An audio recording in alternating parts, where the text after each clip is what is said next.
ছাত্ৰ-ছাত্ৰীসকল তোমালোক আটাইকে আমাৰ চেনেললৈ স্বাগতম জনাইছো।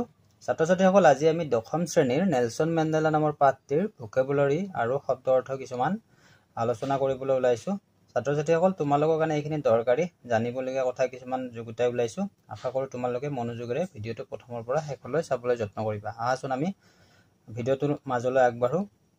ইয়াতে চোৱা প্ৰথমটো প্ৰশ্ন, What is the meaning of besieged in the sentence I had been pleasantly besieged by dignitaries and the world leaders? ইয়াতে সোধা হৈছে যে যিটো besieged বুলি শব্দ আছিলে এই শব্দটোৰ অৰ্থটো কি হ'ব? A surrounded, B attacked, C accompanied, D ignored. আমি উত্তৰটো চাই লৈছো। উত্তৰটো হৈছে surrounded। মনত ৰাখিবা besieged মানে surrounded। এতিয়া আমি দ্বিতীয় প্ৰশ্নলৈ আগবাঢ়িম। দ্বিতীয় প্ৰশ্নটো চোৱা, What does tribe refer to in the sentence as long as I obey my father and abided by the customs of my tribe? ইয়াতে tribe শব্দটোৰ ইয়াতে পাঠটিত একচুৱেল অৰ্থ কি বুজাইছে সেইটো সোধা হৈছে। ইয়াৰ অপচন কেইটা চাই লোৱা আৰু আমি উত্তৰলৈ আগবাঢ়িম।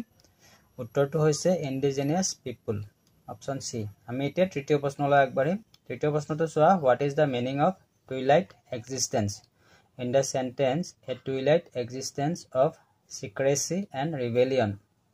ইয়াতে দুটা শব্দত আমি গ্ৰীণ কৰা আছে। এই শব্দ দুটাৰ মিনিং দুটা আমাক লাগে। ইয়াৰ অৰ্থটো আমি চাই লৈছো। ইয়াৰ অৰ্থ হৈছে shadowy।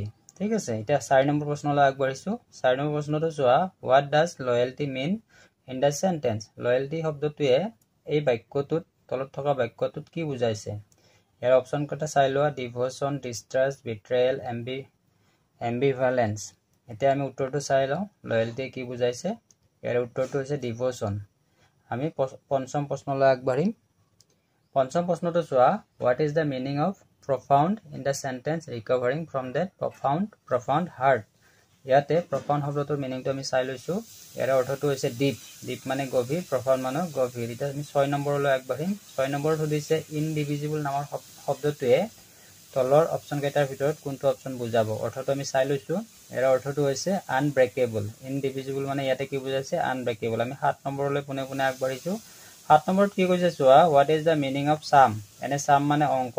ইয়াতে কি বুজাইছে এইটো সুধিছে total, part, product, addition। ইয়াৰ উত্তৰটো আমি চাই লৈছো। উত্তৰ হৈছে addition। আমি 7 নম্বৰটো হৈ গ'ল। আমি 8 নম্বৰলৈ আগবাঢ়িম এতিয়া।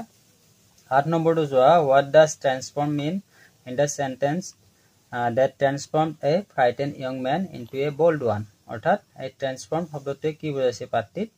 অৰ্থটো চাই লৈছো। ইয়াৰ অৰ্থটো হৈছে change। আমি 9 নম্বৰলৈ আগবাঢ়িছো। What is the meaning of humanity in the sentence the oppressed and the oppressor alike are robbed of their humanity? ইয়াতে humanity শব্দটোৱে কি বুজাইছে? compassion বুজাইছে নে inhumanity, civility, humility? কোনটো বুজাইছে আমি উত্তৰটো চাই লওঁ। ইয়াৰ উত্তৰটো হৈছে compassion। 9 নম্বৰলৈ গৈছো। 9 নম্বৰটো আমাৰ হৈ গ'ল। এতিয়া আমি 10 নম্বৰলৈ গৈছো। 10 নম্বৰটো চোৱা, What does envisaged mean in the sentence the structure they created from the basis of one of the harshest, most inhumane societies? ইয়াৰ উত্তৰটো আমি চাই লৈছো। ইয়াৰ উত্তৰটো হৈছে imagined envisaged meaning। এতিয়া ছাত্ৰ-ছাত্ৰীসকল আশা কৰো তোমালোকে এই ভিডিঅটোৰ পৰা কিছুমান শব্দ অৰ্থ গম পালা আৰু কেতিয়াবা এই শব্দ অৰ্থৰ ভিতৰতে পৰীক্ষাত আহিব পাৰে ডাইৰেক্টলি বা ইনডাইৰেক্টলি, বা তোমালোকৰ পিছতো নিজৰ শব্দ অৰ্থৰ ভঁৰাল সহায়ক কৰিবলৈ এই ভিডিঅটো দৰকাৰ আছিলে। ইয়াৰ পিছত আমি এনেকুৱা শব্দ অৰ্থৰ ভিডিঅলৈ আকৌ তোমালোকৰ কাষলৈ আহিম। আশা কৰো তোমালোকে ভাল পাবা। আজিলৈ এই ভিডিঅটোত এইখিনিয়ে। তোমালোকৰ ভাল হওক। ধন্যবাদ।